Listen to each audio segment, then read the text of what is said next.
Good morning, dear students. Today we shall learn the second half of the lesson, Gross Domestic Product and its Growth, an introduction. So we shall learn about the economic growth and development. Actually, the meaning of economic growth, it's been said it's not only the development of man's materialistic need, but it's also saying about the overall development.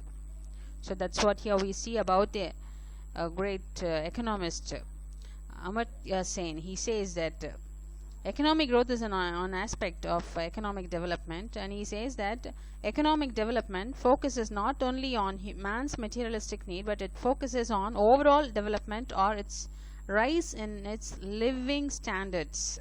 So it depends on the standard of living of the people overall, and also the all types of infrastructure and many more things. Everything, overall development should be there for the nation.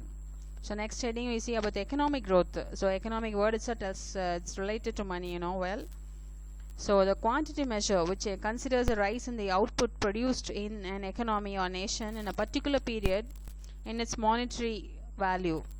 So we call it, and we all know about, you all already learned about the gross domestic product. And let's see here the economic development. So it takes into account, it's say, an increase in production level and output, or an output of an economy, along with an improvement in the living standard of its citizens. So actually overall in India, each and every state of each and every citizen, it's been seen the standard of living of the people, the way they are living, their home, and also the income, the way the lifestyle of the people. So everything has been measured here. So after that they come under a conclusion. So it focuses more on socio-economic factors rather than the just a quantitative increase in production. Economic development is a qualitative measure which measures improvement in technology, labor reforms, rising living standards, broader institutional changes in an economy. And we can see when the local quality of life is improved, there is more economic development.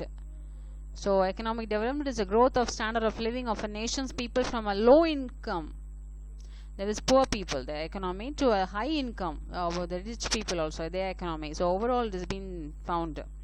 So next we will see the development path based on GDP and employment, and you can see this tabular column they given, and the meaning and the economic growth and economic development, all that we can see there. The definition is also there given.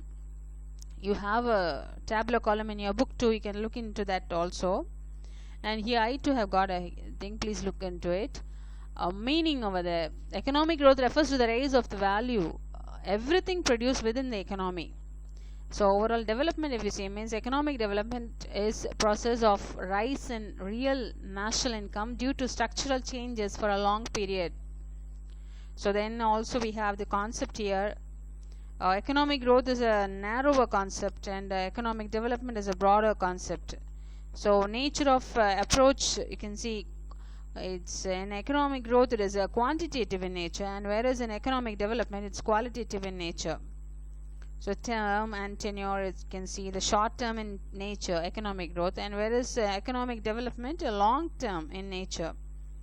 So applicability, developed nation they have economic growth, and economic development, if you see, means developing country. And actually, students, India is a developing country, it comes under that.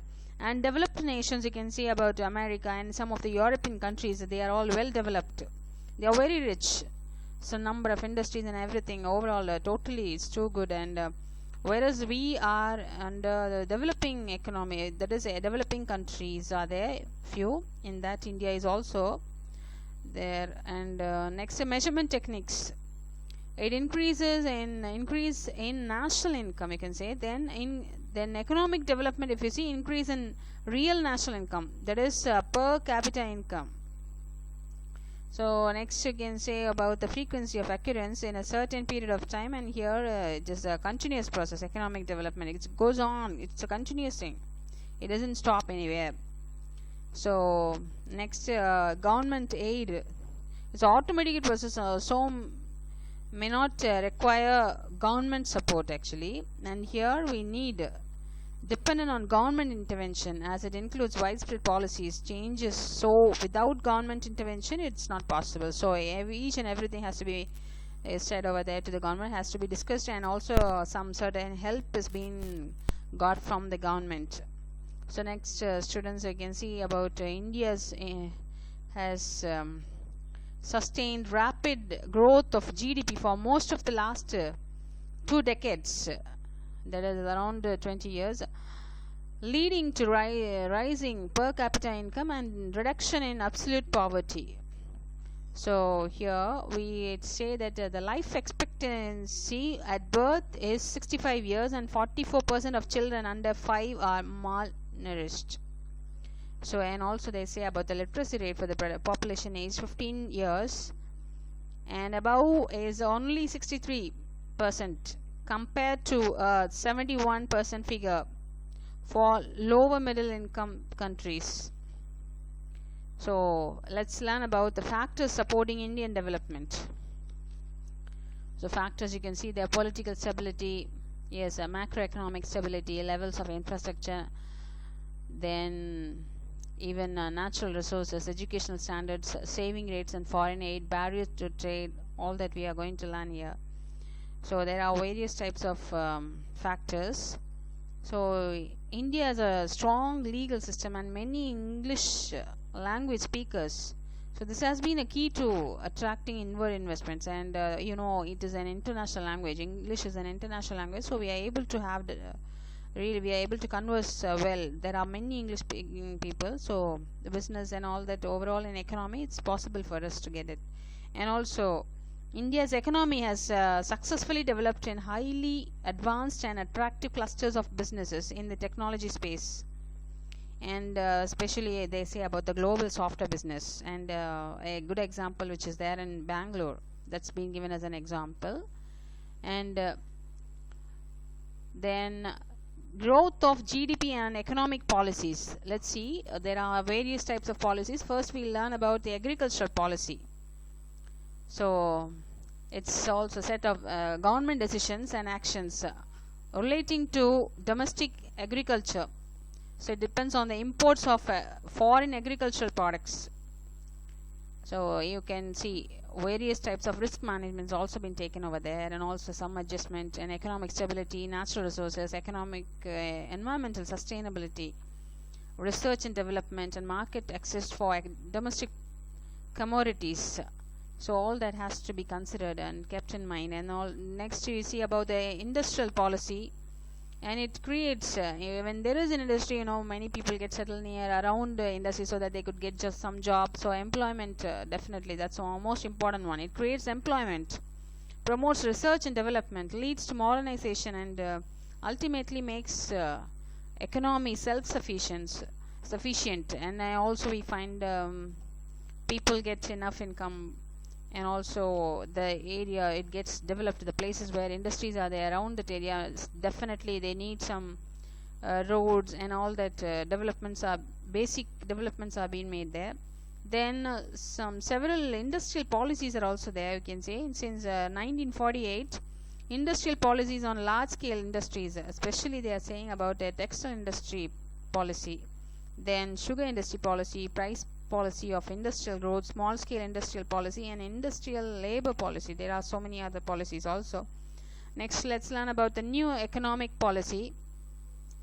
So this has been undergone policy in the beginning of the 1990s, and a very good example you can see this new model of economic reforms is commonly known as LPG. That means liberalization, privatization, and globalization. Liberalization, the meaning is completely freedom. The word liberty, this is somewhat, so it's related to that. And then a privatization, complete is not of the government, and completely private people can own it. And next to globalization, overall the world, around the world you can have the trade. So that's another next one. And then these economic reforms had influenced the overall economic growth of the country in a significant manner. You can say the next most important one, you can see in the box there, gross national happiness. This is a term which was being used first time in Bhutan, they say. So usually a country really sees about the economic growth and many other things, and this is the first country to see whether the people are happy or not, and every year they are measuring the happiness of the people. So they say actually gross national happiness, it was a term was coined in 1972 during an interview by a British journalist for the Financial Times at Bombay airport. So, and then the King of Bhutan, see, he was the one who started this actually, and in 2011 the UN General Assembly passed a resolution, happiness actually, so towards a holistic approach to development, and 4 pillars of GNH are sustainable and equitable social economic development, environmental conservation and preservation and promotion of culture, good governance. So this country Bhutan, they just see number of people who are happy, and they measure that. So that's the most important, and that's very different from other countries. In the 9 domains of GNH are psychological well-being, health, time use, education, cultural diversity, resilience, good governance, community vitality, ecological diversity and resilience, and living standards. Overall, all these things have been considered and kept in mind whether the people are happy or not, and really it's a good, and it will be followed in other countries also in future, it's been said. Okay students, in today's lesson only this much. So let's meet in the next class on Wednesday.